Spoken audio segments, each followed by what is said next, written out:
હોય કે છોકરી એને આર્થિક, માનસિક, શારીરિક તમામ રીતે એનું શોષણ કરશે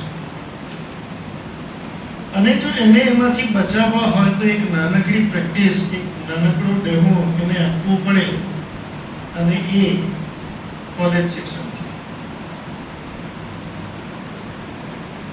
વ્યવહારિક જગતમાં તમારે કોઈ રોજ સેમ ડ્રેસ પહેરવાના હોતા નથી તો કોલેજમાં પણ પહેરવાના હોતા નથી.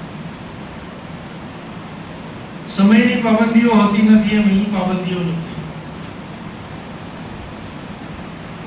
તમને જે વિષયમાં રસ છે, ખેલકૂદમાં છે, એનએસએસની પ્રવૃત્તિઓમાં છે, જે વિષયમાં તમને રસ છે એમાં આગળ જવા માટેની પૂરેપૂરી તક તમને મળશે. આ બધું જ એક વાસ્તવિક દુનિયાનું એક પ્રતિબિંબ તમને પૂરું પાડીશું. એવું નહીં કે બધું સારું સારું જ થશે. ક્યાંક અમારા જેવા એ તમારા પર તાડુકે પણ ખરા, ગુસ્સે પણ થાય.